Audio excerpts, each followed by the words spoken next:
Et je me suis dit, c'est Netflix. Non, c'est pas la télévision. Alors ça, c'est très tordu, mais bougrement intelligent. Je crois que je n'aime pas ce jingle, je crois que je vais le changer. Qu'en penses-tu? Oh, non, il démarre pas mal, mais c'est vrai qu'on est un peu sur la fin de la phrase. On se dit, oh, il va y avoir encore une phrase, et non, finalement, c'est le petit toum, toum, toum, toum. Ouais, je vous annonce que c'est la dernière fois que vous avez entendu ce jingle.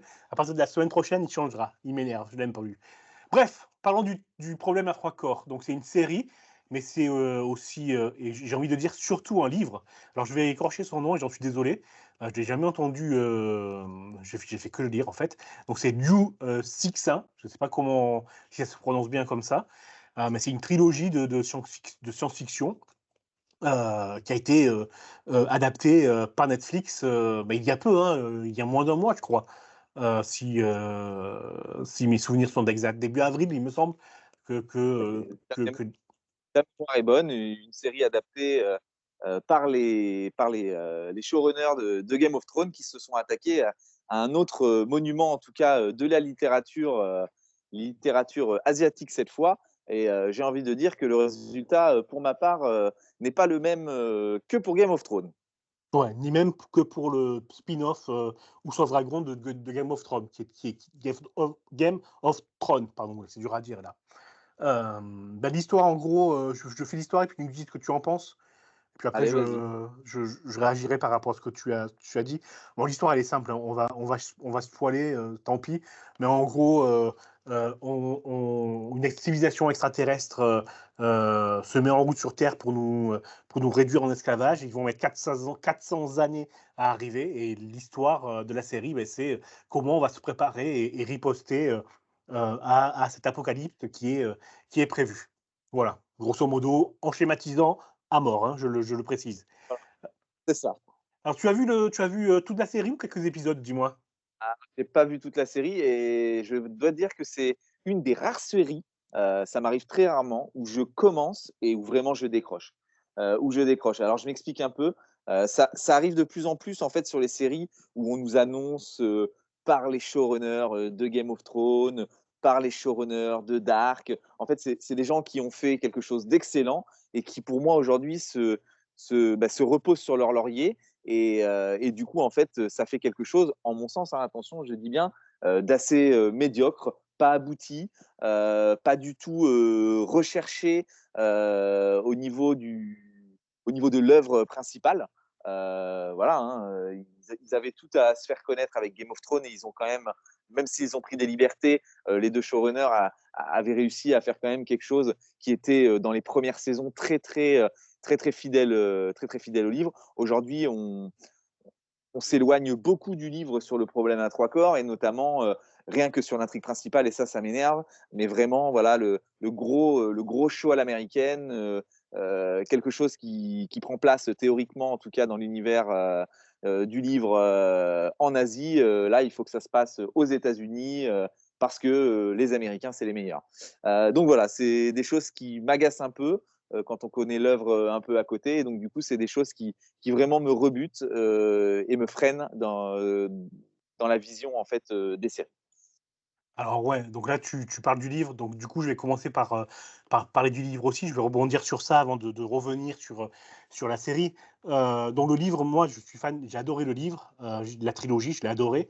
Euh, donc ça se passait effectivement en Chine et en Asie, tous les personnages sont asiatiques.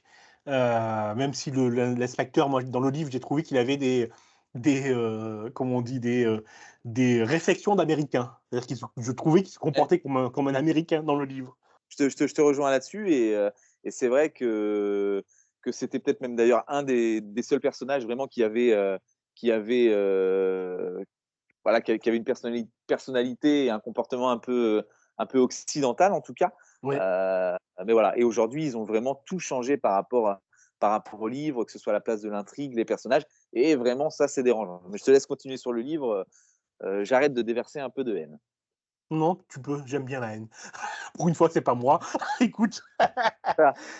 J'allais justement dire, attends, je vais après te ressembler, je vais balancer des jeux et Zack Snyder à tour de rôle. Ah, d'ailleurs, j'aurais un petit coup de gueule à propos de ça. Et la seconde partie de Rebel Moon est sortie. Bref, je te laisse continuer et on en reparle. Oui, et pour revenir au livre, moi, alors j'ai adoré le livre, hein, ça c'est un point que j'ai dit que je redirai. J'ai adoré le livre, j'ai adoré tout dans le livre, les personnages, etc. J'ai adoré tout, c'est pas vrai, parce qu'il y a quand même un gros bémol pour moi, c'est que j'ai sauté pas mal de pages dans le livre, notamment toutes les parties où l'auteur nous explique comment fonctionne la physique quantique, la propulsion des vaisseaux, les astres qui bougent, les soleils, etc. Tout ça, j'en ai rien à foutre, moi. Tout ça, j'ai sauté. Et j'en suis resté à l'histoire. Alors c'est vrai que quand on enlève tout ça, ben, ça donne un livre un peu, j'allais dire, palpitant. Et beaucoup plus court que les 900 pages qui constituent grosso modo la trilogie. Et je pense que c'est aussi pour ça qu'il était réputé inadaptable.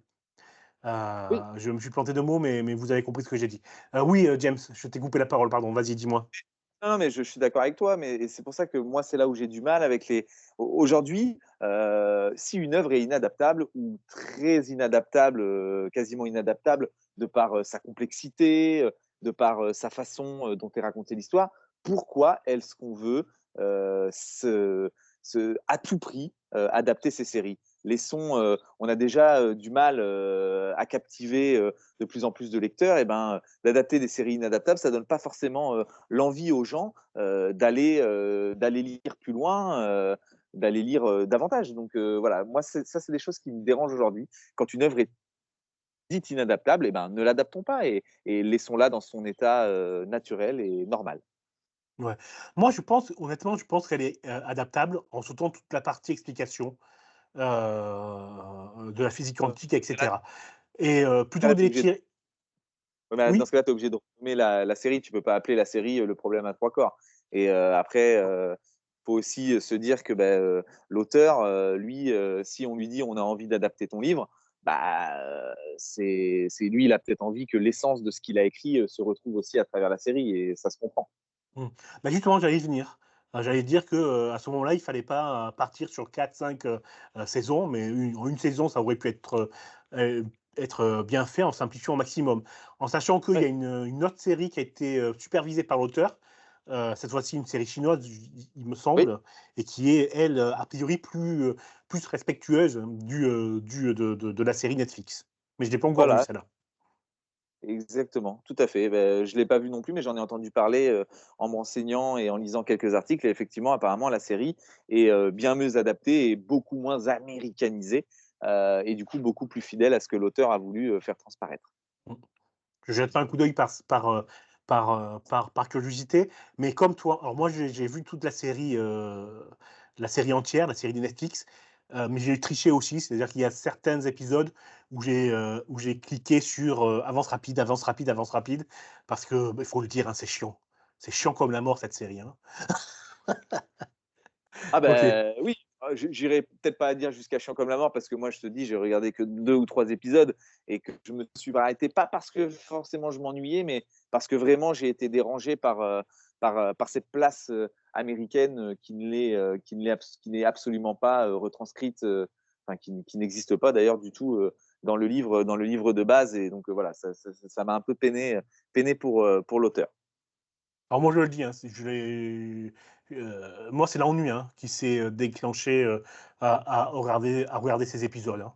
Ouais, c'est décevant mais comme beaucoup, j'ai envie de dire, de 2e, série, à gros budget, adaptée par des gens qui ont cartonné sur une première.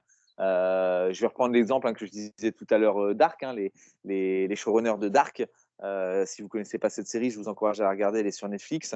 Leur première série à plus ou moins gros budget, en tout cas, a cartonné et derrière, ils ont fait, la série, 1899 sur le bateau fantôme. Je ne sais pas si tu l'as vu.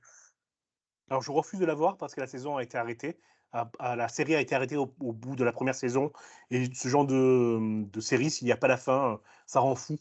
Voilà. Heureusement que Dark a été jusqu'au bout parce que alors, comme toi, c'est une super série que je recommande aussi, mais du coup non, je ne regarderai pas 1899 parce que pour regarder une série puis pas avoir la résolution des mystères, déjà il y a tellement de séries qui sortent. Alors s'il faut encore regarder les inachevés, ça rend fou quoi. Donc moi, j'avoue que j'ai regardé 1899 parce que ayant vraiment adoré Dark, je me suis dit je veux absolument voir cette série. Et bon, je m'en suis douté dès le milieu de la saison que de toute façon ça n'irait pas bien loin. Et effectivement, elle a été annulée après la première saison.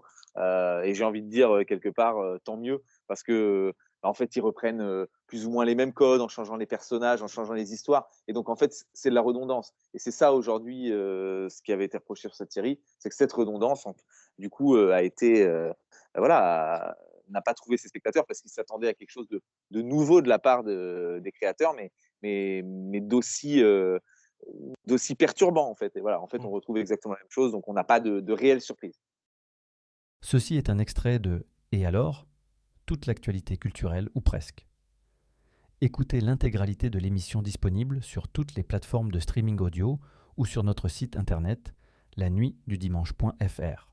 Merci.